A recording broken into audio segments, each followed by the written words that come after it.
Bienvenidos a un nuevo video sobre teología sistemática. ¿Cuál es el nombre de Dios? ¿Tiene un solo nombre Dios o tiene varios? ¿Y qué significan esos nombres? ¿Por qué me hago tantas preguntas?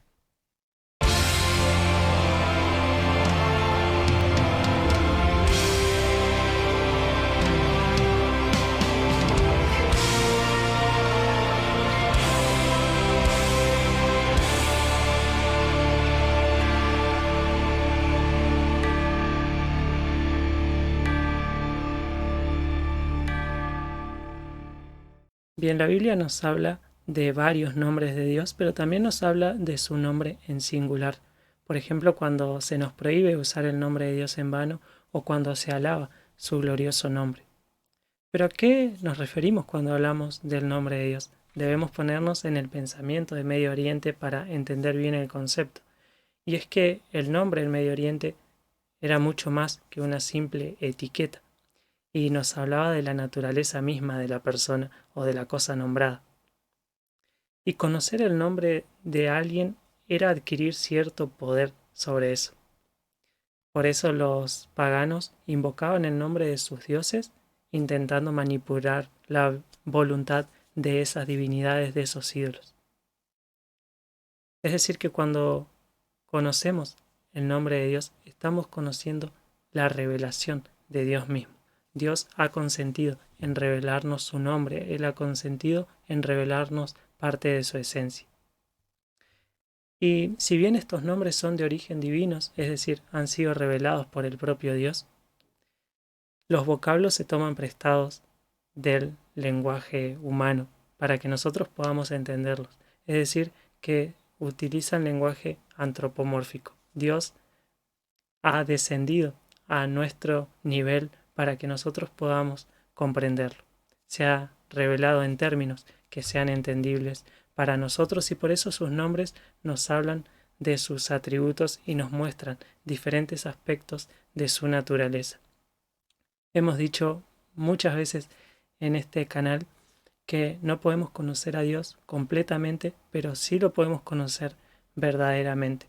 Entonces, por un lado, podemos conocer varios nombres de Dios porque podemos conocer varios aspectos de su esencia, de su naturaleza, pero al mismo tiempo no podemos conocer el nombre de Dios en el sentido en que nunca lo vamos a poder conocer completamente. En esta revelación podemos distinguir entre tres tipos de nombres: los nombres propios de Dios, pero también sus nombres esenciales, es decir, sus atributos, y sus nombres personales. Nos referimos al Padre, el Hijo y el Espíritu Santo. Como ya hemos desarrollado en videos anteriores los atributos divinos, es decir, sus nombres esenciales, y también hemos desarrollado la doctrina de la Trinidad, es decir, los nombres personales de Dios, hoy nos vamos a enfocar en hablar de sus nombres propios. En primer lugar, nos vamos a referir a los nombres dados a Dios en el Antiguo Testamento. Y ahí podemos encontrar aquellos que provienen de la raíz El, que se traduce simplemente como Dios, y nos habla de aquel que es primero, del Señor, del fuerte y poderoso, el que debe ser temido. De esa raíz se deriva el singular Eloá o el plural Elohim. Ese plural es un plural majestático, es un plural que indica intensidad, que indica plenitud de poder, y es el primero que encontramos en la Biblia en Génesis 1.1 y el que se usa más frecuentemente para Dios. También de esa raíz proviene el arameo Elí, aquellas palabras que pronunciaba Jesús en la cruz: Elí, Elí, lama sabactaní, Dios mío, ¿por qué me has abandonado?, en las palabras del Mesías. Sin embargo, más que nombres propios, estos son títulos. Se traduce simplemente como Dios y también se usa para designar a dioses falsos o también para hombres o gobernantes. A partir de esta raíz se derivan otros nombres compuestos, como por ejemplo el Shaddai, que suele traducirse como Dios omnipotente. Pero este nombre puede provenir tanto de la raíz Shaddad, que significa ser poderoso, o más bien de la raíz Shad, que designa al pecho femenino. Y nos habla de Dios no solo como omnipotente, sino también como misericordioso, como aquel que sustenta a su creación, como el dispensador de beneficios. Fue con este nombre que Dios se le reveló a Abraham. Otro nombre compuesto con él es Elión, que proviene de la raíz Alá, que significa alto o elevado. Y nos habla de Dios justamente como el alto, como el sublime, como el poseedor de todos los bienes del cielo y de la tierra. Tanto Elión como Eloá se utilizan más frecuentemente en la poesía hebrea. Por otro lado tenemos a El Olam, que se suele traducir como Dios eterno, y es que el vocablo Olam significa primordialmente algo oculto, y se puede referir tanto a un tiempo oculto como aquello de lo que se desconoce, su principio y su final, como aquello que es inescrutable, aquello que no se puede conocer por completo. El otro nombre, y quizás el más común utilizado en el Antiguo Testamento para Dios, es Adonai, que proviene de la raíz juzgar o gobernar, y se suele traducir como Señor. Justamente nos muestra a Dios como el soberano.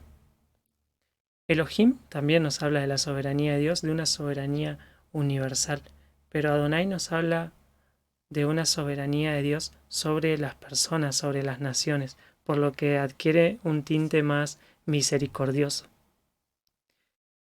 Pero al igual que Elohim, más que un nombre propio, es un título dado a Dios. Elohim es Dios, Adonai es Señor. Y estos dos títulos nos muestran al Dios trascendente, al alto y sublime, aquel que está por sobre toda la creación. El próximo nombre que vamos a analizar nos habla de cómo ese Dios sublime, ese Dios trascendente, condesciende en relacionarse con su creación. Cuando hablamos del nombre de Dios, principalmente nos referimos al Tetragramatón, aquel nombre personal con el que Dios se reveló a Moisés en la zarza ardiendo. Lo conocemos como Tetragramatón porque consta de 4 consonantes, YHWH, y es impronunciable para nosotros. Es el nombre inefable.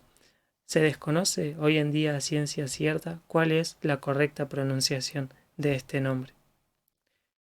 Los judíos, tomando muy en serio el mandamiento de no utilizar el nombre de Dios en vano, de no blasfemar el nombre de Dios, con un temor reverente que se terminó convirtiendo en un miedo casi supersticioso, evitaban a toda costa pronunciar el nombre de Dios, y en la lectura reemplazaban el Tetragramatón por Adonai o Elohim. Recordemos que el hebreo es un idioma principalmente consonántico en sus orígenes. Constaba de 22 consonantes y no tenía vocales. Siglos después, los masoretas inventaron un sistema de puntuación para vocalizar este idioma. Y en cuanto al nombre sagrado, mantuvieron las 4 consonantes y le intercalaron las vocales de Adonai y Elohim, por lo cual el nombre sagrado se traduce como Yahweh. Nosotros lo conocemos más comúnmente como Jehová, y si bien es una traducción correcta, la forma que más se asemeja al Tetragramatón, que por lo menos mantiene las consonantes del Tetragramatón, es Yahweh.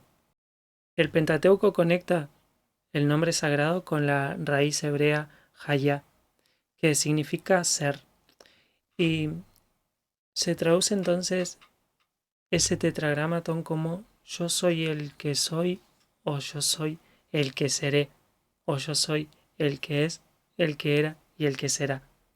Nos habla de la eternidad de Dios, pero también nos habla de su inmutabilidad.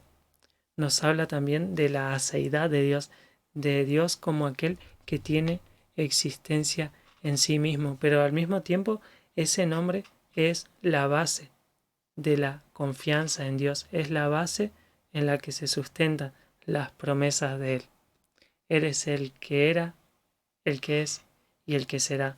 Él no cambia, Él es eterno y por eso podemos confiar en su palabra.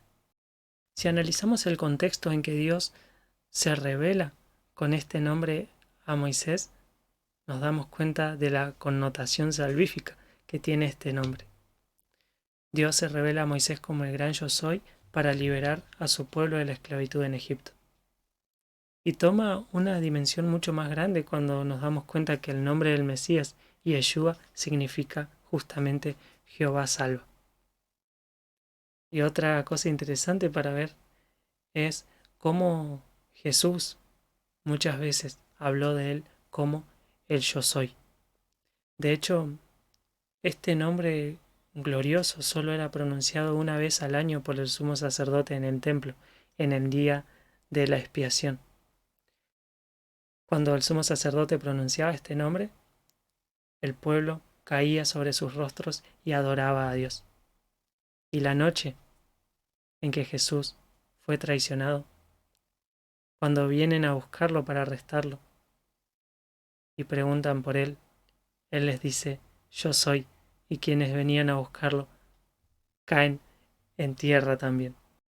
Entonces vemos que los títulos Adonai y Elohim nos muestran al Dios trascendente, aquel que está por sobre su creación. Pero su nombre personal, Yahvé, Jehová, nos muestra su inmanencia, nos muestra cómo Él se relaciona íntimamente con su creación. Y podemos ver el nombre Yahvé o Jehová utilizado en forma combinada con estos títulos. Vemos que se nos habla de Yahvé Elohim, de Jehová Dios, para denotar justamente esta trascendencia y esta inmanencia unidas. Y también vemos que se nos habla de Adonai Yahvé o el Señor Jehová.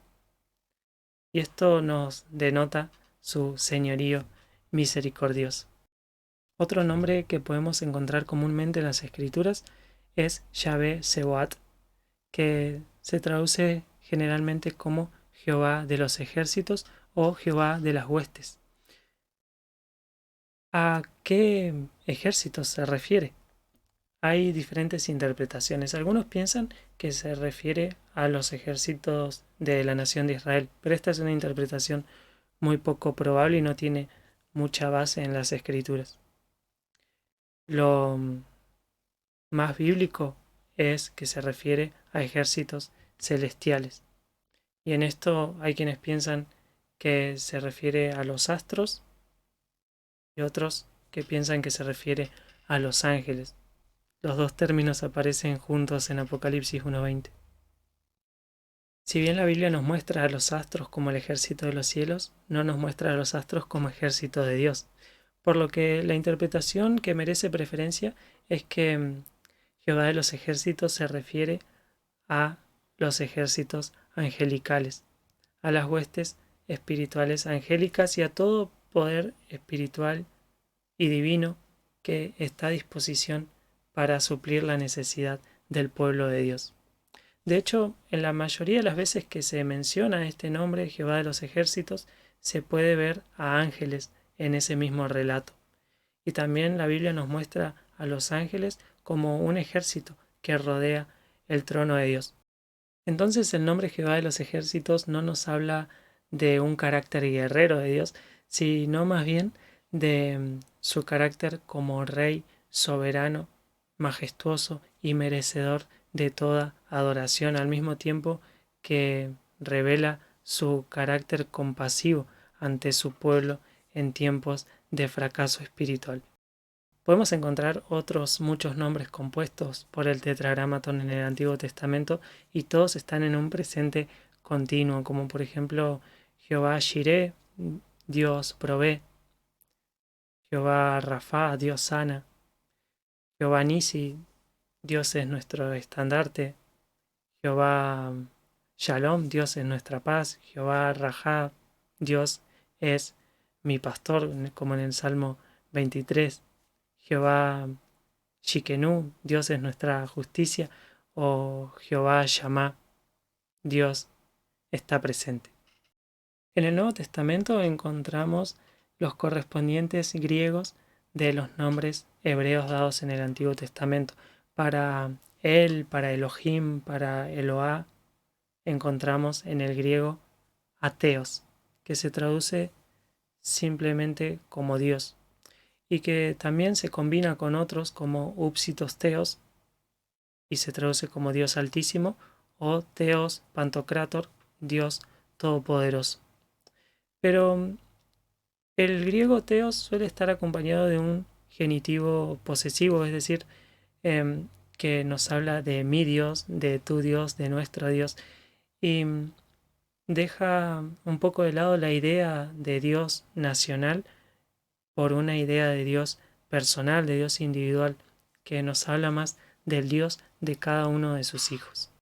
Como habíamos dicho, los judíos evitaban el uso del nombre personal de Dios y lo suplantaban por Adonai, y esto es lo que hizo la traducción griega del Antiguo Testamento, la Septuaginta, al traducir la palabra Adonai por Curios.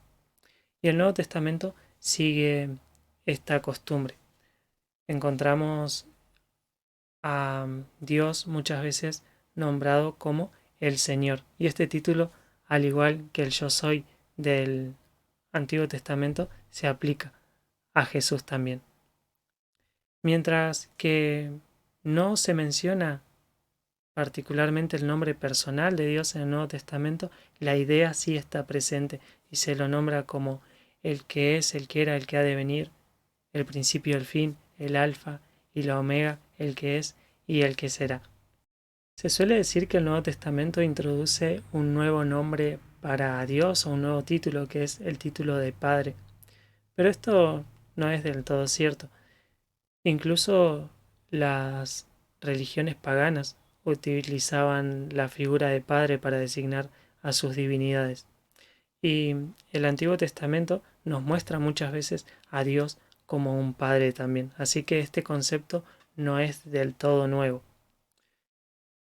Y no voy a profundizar mucho en el uso de este término para Dios porque videos atrás hemos analizado los distintos sentidos en que Dios es Padre. Así que te invito a ver ese video. Bien, espero que el video te haya servido de algo. Si es así, dale like, compartilo con alguien a quien le pueda interesar, déjame tus comentarios también y suscríbete al canal, activa la campanita para que no te pierdas ningún video. Vamos a seguir estudiando a este Dios inabarcable, este Dios que tiene muchos nombres porque podemos conocer mucho sobre él, pero al mismo tiempo un Dios que no tiene nombre porque nunca lo vamos a poder conocer por completo. Nos vemos en la próxima.